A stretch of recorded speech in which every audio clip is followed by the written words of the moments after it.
Israeli বিমান হামলায় ইরানের আরও 2 কমান্ডার নিহত হয়েছে। এছাড়াও দক্ষিণাঞ্চলের একটি সেন্ট্রিফিউজ কারখানায় হামলা চালিয়েছে তেল আবিব। অন্যদিকে কৌশল পাল্টে ইসরায়েলের সামরিক স্থাপনায় সীমিত পরিসরে নির্ভুল হামলা চালার ছক করছে ইরান। এদিকে তেহরান পরমাণু অস্ত্র তৈরির চেষ্টা করছে না বলে জানিয়েছেন রুশ প্রেসিডেন্ট ভ্লাদিমির পুতিন। ইশতিয়াক হোসেনের ডেস্ক রিপোর্ট।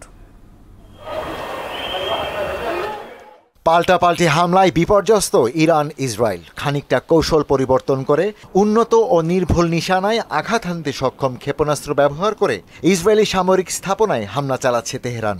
এতে উপায়ন্ত না দেখে গেল 8 দিনে অন্তত 1 কোটি ইসরায়েলি বাংকারে আশ্রয় নিতে বাধ্য হয়েছে, যেখানে রয়েছে খাদ্য, বাসস্থান সহ জীবন ধারণের জন্য প্রয়োজনীয় পণ্যের সংকট।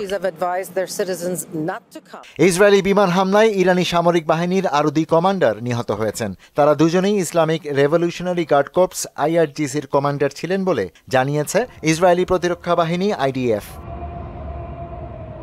ইরানের মধ্যাঞ্চলীয় শহর ইস্পাহানে হামলা চালিয়ে একটি সেন্ট্রিফিউজ উৎপাদন ও ইউরেনিয়াম বিশুদ্ধকরণ কারখানা ধ্বংসের দাবিও করেছে তেল আবিব। এছাড়া দক্ষিণ পশ্চিমের সামরিক স্থাপনা লক্ষ্য করেও হামলা শুরু করেছে ইসরায়েলি যুদ্ধবিমান।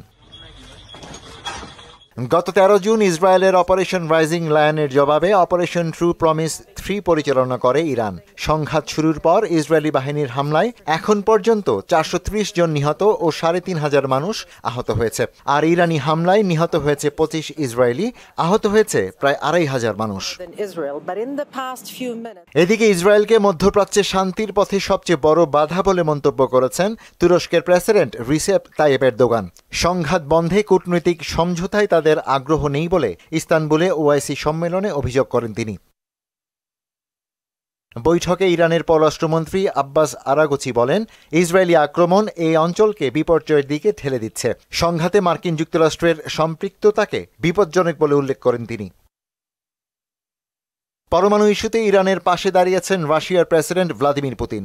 সেন্ট পিটার্সবার্গে এক অর্থনৈতিক সম্মেলনে তিনি বলেন, পারমাণবিক অস্ত্র তৈরির চেষ্টা করছে না তেহরান, তবে তাদের পরমাণু কর্মসূচি চালিয়ে যাওয়ার অধিকার আছে। শান্তিপূর্ণ পরমাণু কর্মসূচিতে ইরানকে সহায়তা দিতে মস্কো প্রস্তুত বলেও জানান তিনি। ইশতিয়াক হোসেন, মোহনা সংবাদ।